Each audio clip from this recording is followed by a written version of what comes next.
And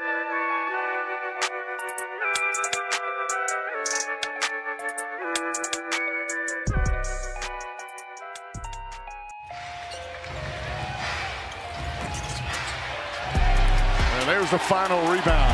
An inspiring victory for the Minnesota Timberwolves in a contest that will be forever known as the Ayo Dosunmu game.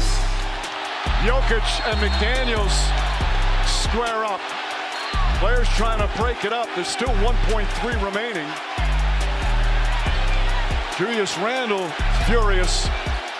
Coaches, referees, everybody, security trying to separate the players.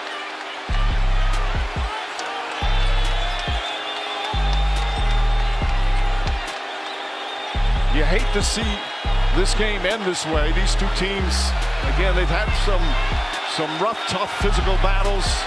Didn't appear like there were any punches thrown. Of course, this is all key for going forward. Most players would just dribble that out and not take the shot. I mean, Jokic clearly wanting to find out. The two of them shove. And look, there's unspoken rules in every sport. In football, in baseball, in basketball, there are unspoken rules. And here's the key thing to look to. How many players left the bench? Well, the league office is going to have a lot of film review over the next couple of days. You got to remember, too, Jaden McDaniels is the same guy that called out the Denver Nuggets entire roster practically the other day and said they're all bad defenders. He's got 11 in the second half, 24 for the game. Tyus Jones, and they're going to call a foul. Clark shoves Jokic. Jokic shoves him back. Clark tries to pull him to the ground. Now Rhei shoves Jokic in the back. And now Clark and Jokic still jaw. Coaches come onto the floor. They call a personal foul on Clark. We'll see what else we get. Jokic really unhappy. No players left the benches. We saw players leave the benches in Game 4, but none of those players really got involved in anything, so there were no suspensions. There were just fines afterwards, along with the 2 ejections. We'll see what we get here. The New York Knicks defensively, and honestly, it's just completely demoralized the Atlanta Hawks. There's and Robinson and Dixon just being held up. Brent Barnaky gets knocked down.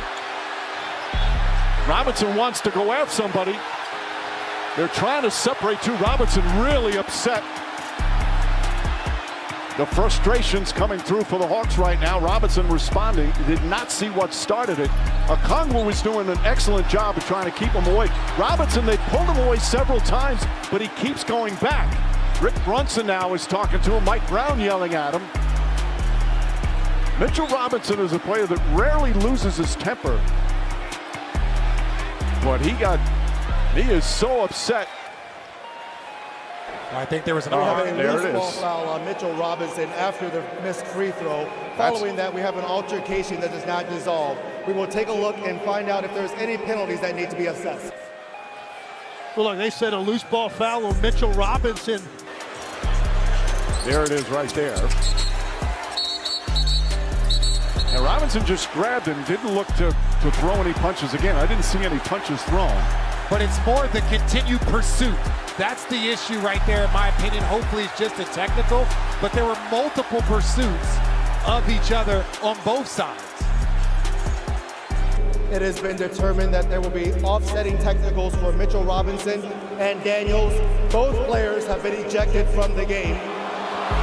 It'll be Atlanta ball on the baseline after any made basket. So Robinson's night is done. 9 minutes, 6 points, 3 rebounds, and 2 blocked shots. What you got? Bryant off on the 3. Wembanyama.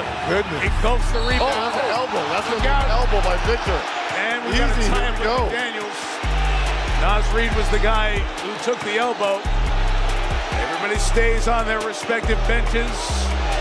Officials in quickly to separate. And now they will figure out where the call goes. Well, to me, it looked like that was a clear elbow by Victor on the rebound. He had got it cleanly, and you saw Minnesota trying to steal the basketball from him. you go. There's the back. The box out. There's that. There's that. That's a problem for the Spurs. Yeah, that's going to be a flagrant one. That's going to be upgraded. The criteria for a flagrant foul. There is a possibility that's a 2. Oh, man. Obviously, the fans are seeing it at a different time than you are at home. There's their reaction. Penalty 2 in a flagrant foul is unnecessary and excessive contact. After review, there is wind-up, impact, and follow-through above the neck of an opponent. It is unnecessary and excessive in contact by Wembanyama. It meets all the criteria and has been upgraded to a flagrant foul penalty 2. Wembanyama has been ejected. What does that mean? He just said, I'm ejected. You read his lips as he was talking to Harrison Barnes. What does that mean? So Wembanyama is out of this game. Reeves coming back from that oblique injury. He shot 3 of 16 in game 1, 0 of 5 from three-point territory. Going to work, LeBron James, an ageless wonder. And he wanted a call. J.J. Redick yelling at Mark Lindsay, but clearly a foul on Reeves' drive. He was able to finish anyway. This was the LeBron play where he felt he was fouled. And now there's going to be a challenge on this most recent call as LeBron came up steaming. Tyson drive, blocked from behind by Stewart, but Tyson grabs it and the held ball. Oh, Tyson after the whistle. There's a good chance he's going to get hit with a technical.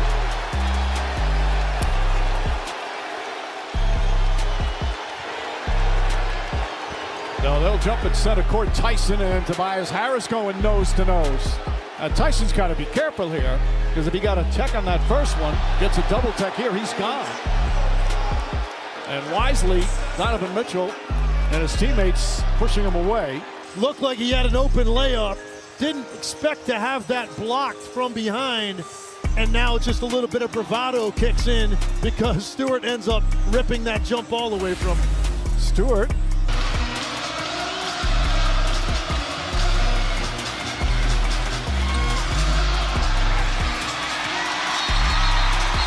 Now we've got a whistle. Castle and Highland get into it. Mitchell Irvin, the official, separates the two.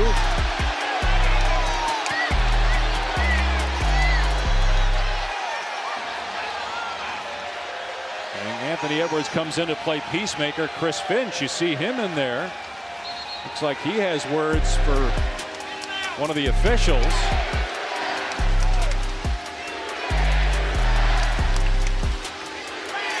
Sean Wright that's getting an earful from Minnesota head coach. It's not a great toss by Scott Foster, and then Bones Highland just runs at Castle. No. Castle gets a lick in first, and this is what Highland objected to. And so he's going to go pursue him after he felt like there was a level of physicality from Castle. Castle gets it across the timeline. And right in his grill is Avidija. Castle somehow keeps the dribble alive. Goes around Wembanyama, drives the paint, and gets to the basket. Counted and one. And then Avidija shoves Castle. Castle shoves him back. Avidija did not like the fact that Castle took the ball and put it at the chest of Avidija. No one has come off the bench right now for either team. As coaches step in, technicals will be called. That's going to be go to their respective benches. That's going to be an unsportsmanlike tech on Stephon Castle to start with. You can't, after that, put the ball into the chest of your opponent.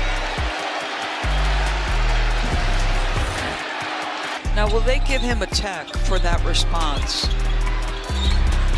I mean, it's so minimal, and I'd be pretty aggravated too if Castle put it in the chest. Well, then Castle shoves him back. Does he get a second tech?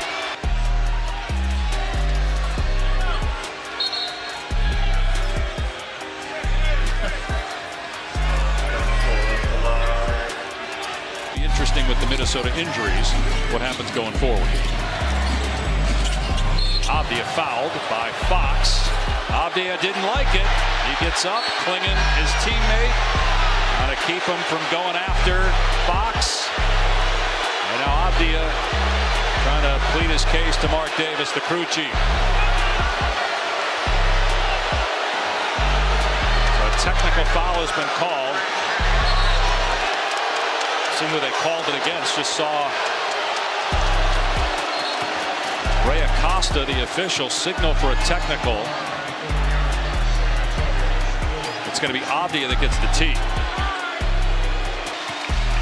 Just watch the end of this. So it's the extension and that glare. Initially, I think this is just a personal foul. Avidija hit his head hard on the deck too. You wonder if he's reacting to after that. But so remember the play last game with Stefan Castle putting the ball